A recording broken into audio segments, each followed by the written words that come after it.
Dear friend, literature और grammar का जो सीरीज मैं चला रहा हूँ, ये टीजीटी एंड पीजीटी एग्जामिनेशन के लिए बड़े ही इम्पॉर्टेंट साबित होंगे। और उसी क्रम में यह सीरीज नंबर 19 है। तो बिना देरी करते हुए हम चलते हैं क्वेश्चन पर। और शुरू में हमने क्वेश्चन लिया है ग्रामर से। तो आइए देखते हैं फर्स्ट क्वेश्चन को। The scientist could not hardly complete all the experiments, no error. अब देखिए इसमें कहां एरर है या नो एरर है। तो माय डियर फ्रेंड, आपको पता है जब भी सेंटेंस में हार्डली दिख जाए, सेल्डम दिख जाए, आपका फ्यू दिख जाए, लिटिल दिख जाए, तो ऐसी स्थिति में हम इनके साथ नॉट का प्रयोग नहीं करते। क्यों? क्योंकि इनमें ही ये निगेटिव सेंस में ही इनका प्रयोग होता ही है। तो ऐसी स्थिति में एरर आपके सामने है। यहां से आप क्या कर देंगे? नॉट को हटा देंगे। देखिए माय डियर फ्रेंड, समय एग्जामिनेशन में कम रहता है, ट्रिक के माध्यम से आप सॉल्व करें क्वेश्चन को फटाफट। देखिए अगले क्वेश्चन पर आते हैं। The room was infested cockroaches at with by 2।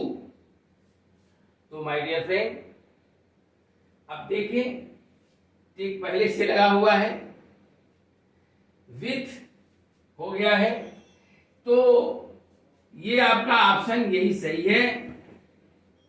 Infested with क्या मतलब होता है? से भरा होना, भरा होना।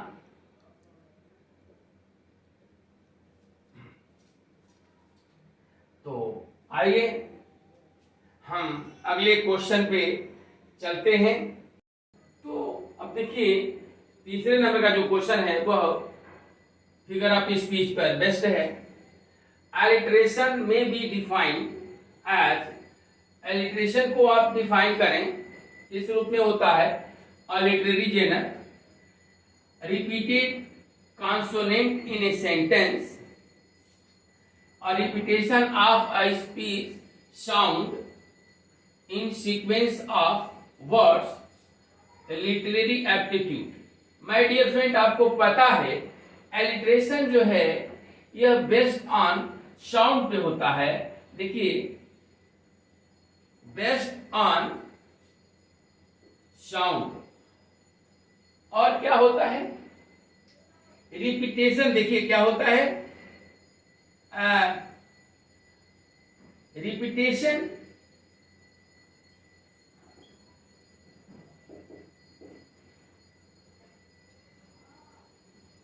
of the same letter, same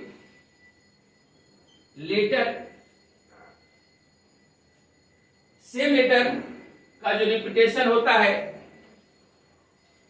वो इन द बिगिनिंग में भी हो सकता है और आपका मिडिल में भी हो सकता है। Two or more words, two in two or more words, two or more words, यानी repetition of the same letter in two or more words. It may be in the beginning of the sentence or maybe in the middle, कहीं भी हो सकता है। तो कुल मिलाकर के आपका जो आंसर है वो सी है, a repetition of a speech sound in sequence of words। ये सीक्वेंस में होता है। तो आइए हम लोग अब चलते हैं अगले क्वेश्चन पर। देखिए my dear guys, a literary technique that consists of a repeated element that has symbolic significance to all literary works. My dear friend, किसी भी लिटरेरी वर्क के अंदर किसी विचार को क्या करते हैं, किसी जब कोई विचार रिपीटेड होता है, वह कोई सिंबॉलिक हो सकता है।